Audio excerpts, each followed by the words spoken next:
ये फातिमा रो मसलो हल करायो मेहरबानी थींदी तव्हांजी सर। सर तव्हां हुकुम त कयो।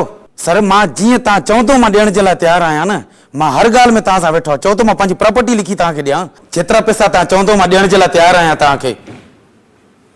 साईं फातिमा वारे मसले खे ॾिसो ॾाढो ख़राब थियो अथव, होशियारी कयो, ॿुधाए ॾांव। को मसलो न आहे, ॾिसी वठंदासीं। तू छा ॾिसंदे पीर, हाणे क़ौम तोखे ॾिसी चुकी आहे।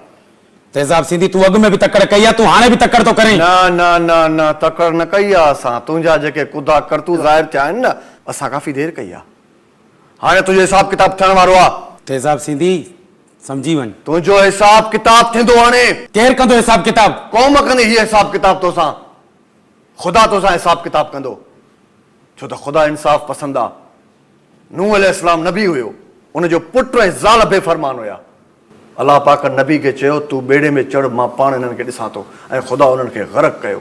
ग़लति कमु करण ते ख़ुदा नबी जे पुट खे नथो बख़्शे त तूं कहिड़े बाग़ जी मूरी आहे पीर? तोखे ख़बर ई न, असां उहे पीर आहियूं मुअल माण्हू ज़िंदा थी निकिता आहिनि। कूड़ थो लड़ाए तूं। तो वटां मुअल माण्हू ज़िंदा न, पर ज़िंदा छोकिरियूं तो वटां मुअल निकितियूं आहिनि। ऐं केतिरियूं निकितियूं आहिनि, कॾहिं खां निकितियूं आहिनि, इहो सभु तूं हाणे ॿुधाईंदे। तेज़ाब सिंधी पिटजी नी थिए। पिट त तोखे उन मासूम फातिमा जी लॻी आहे जंहिंजी पिट तुंहिंजी हवेली जी बुनियाद खे लोड़े छॾियो आहे। तेज़ाब सिंधी ये डीएनए वेने टेस्ट सभु चेंज थी वेंदई, ख़बर ई न पवंदी तोखे। मां पंहिंजी सॼी क़ौम खे गुज़ारिश कयां थो त हिन जे ख़िलाफ़ एतिरो आवाज़ उथारो त हिन खे फांसी जे फंदे ताईं पहुचायूं। जेकॾहिं हे फांसी जे फंदे ते न पहुतो त हिन ॻाल्हि खे बि पंहिंजी करामत सम्झी करे वरी वापसि मोटी अचे, इन खां वधीक न्याणियुनि सां बदफ़ेली ऐं ज़्यादती कंदो।